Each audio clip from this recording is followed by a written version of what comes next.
semua keadaan jiwa kita, hati kita, perasaan-perasaan kita sudah lebih dulu bahkan pernah dirasakan oleh Nabi Muhammad SAW. Kalau Anda pernah gelisah, Nabi dulu pernah gelisah. Kalau Anda bahagia, Nabi juga pernah bahagia. Kalau Anda merasakan kekhawatiran, Nabi dulu pernah khawatir. Dan miniatur kehidupan kita sudah dicontohkan dalam perjalanan kehidupan Nabi Muhammad SAW agar kita bisa belajar mengatasi problematika kehidupan. Allahu Akbar, kalau beliau tidak diutus oleh Allah, kita tidak tahu bagaimana cara menyelesaikan pemetaan kehidupan kita hingga dengan saat ini. Bahkan satu ketika, pernah beliau kemudian dalam masa yang telah panjang berdakwah, qadarullah kemudian ada wahyu yang jeda datangnya tidak seperti biasanya. Biasanya datangnya cepat, berganti hari turun wahyu, ganti pekan turun wahyu. Ini beberapa masa wahyu belum turun. Ada hikmah di balik itu. Teman-teman sekalian, tiba-tiba beliau naik ke atas bukit, wahyu belum turun juga. Pulang ke rumah, belum turun juga. Sampai keadaan itu terlihat oleh kalangan kafir Quraisy dan mereka berkata, lihatlah Muhammad sudah gila. Dituduh gila. Jadi kalau Anda cuma dituduh dengan hal-hal yang ringan, dituduh soleh, kan? Dituduh kemudian orang yang berubah, dituduh semakin beriman dan sebagainya, barangkali itu lebih baik. Nabi dituduh gila, Anda bayangkan. Tuh Muhammad sudah gila. Muhammad sudah ditinggalkan oleh Tuhannya. Muhammad sudah kehilangan pegangannya. Muhammad sudah tidak punya orientasi. Orangnya sudah nggak jelas, bolak-balik tidak karuan. Naik ke atas bukit seakan-akan orang yang frustasi dan seterusnya. Tapi tahukah Anda apa yang terjadi? Setelah berbagai cacian, makian, tuduhan macam-macam diterima oleh Nabi SAW, lantas tibalah masanya Allah menurunkan satu surah, bahkan disandingkan dengan surah yang lainnya, bersandinglah dua surah ini secara bersamaan turun. Surah ke-93 dan surah ke-94-nya terkait berkelindan memberikan satu harapan yang sangat panjang. Kata Allah, "Wadduha wal laili idza saja, ma wadda'aka rabbuka wa ma qala, walal akhiratu khairul laka minal ula, walasawfa yu'tika rabbuka fatarda. Alam yajidka yatiman fa'awa, ووجدك ضالا فهدى ووجدك عائلا فأغنى فأما اليتيم فلا تقهر وأما السائل فلا تنهر وأما بنعمة ربك فحدث." Ya Muhammad, saya bersumpah dengan waktu duha. Kalau kita baca dengan ilmu balaghahnya, itu bukan sekedar sumpah mengilustrasikan waktu duha. Karena di ilmu balaghah itu nanti ada 3 turunan ilmu. Ada disebut ilmu ma'ani, ilmu mencari kata-kata sehingga ungkapannya sesuai untuk disampaikan. Mana kata-kata yang tepat untuk disampaikan dalam konteks yang ingin dibicarakan. Itu ma'ani namanya. Kemudian setelahnya ada ilmu bayan. Bagaimana mengemas kosakata yang bagus ini sehingga bisa disampaikan dengan jelas. Orang tidak bingung menerimanya, paham maksudnya.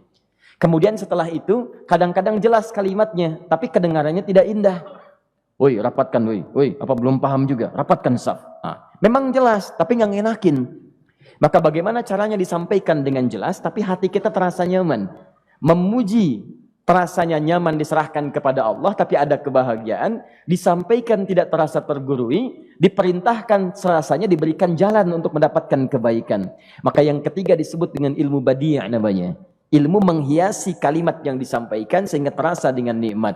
Turunannya nanti ada majaz namanya. Mengambil sebuah kalimatnya untuk diposisikan pada kalimat yang nyaman disebut dengan kinayah turunannya.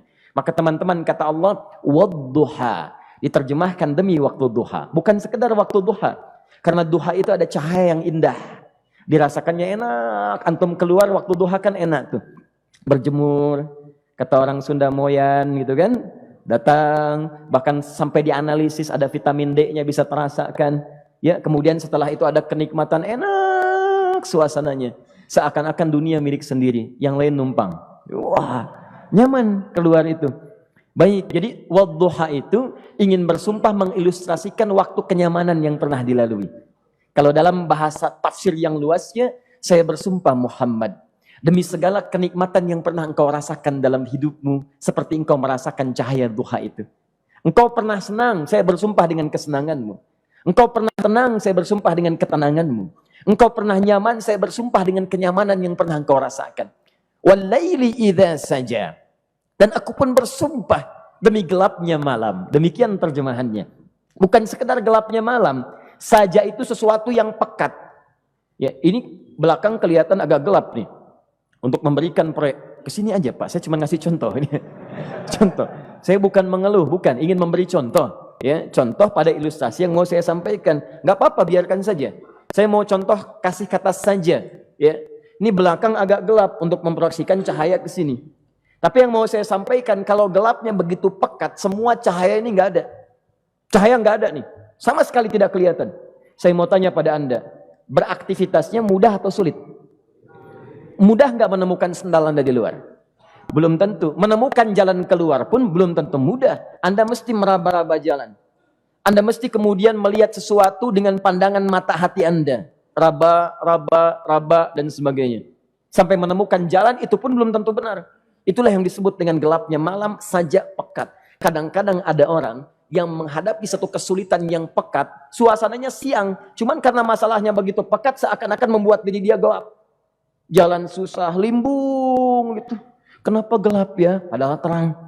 Karena masalah menggelimuti dirinya seakan-akan dia diselimuti masalah yang gelap. Bimbang dia, makan gak enak, minum gak nyaman, dan seterusnya. Ya, biasanya makan ayam tenang, ini dikasih yang lebih enak juga rasanya pahit. Gak enak zamannya. Maka kalau kita ilustrasikan dalam suasana tadi Muhammad, saya bersumpah, engkau pernah hidup nyaman, ataupun engkau mengalami masalah yang sangat pekat dalam kehidupan.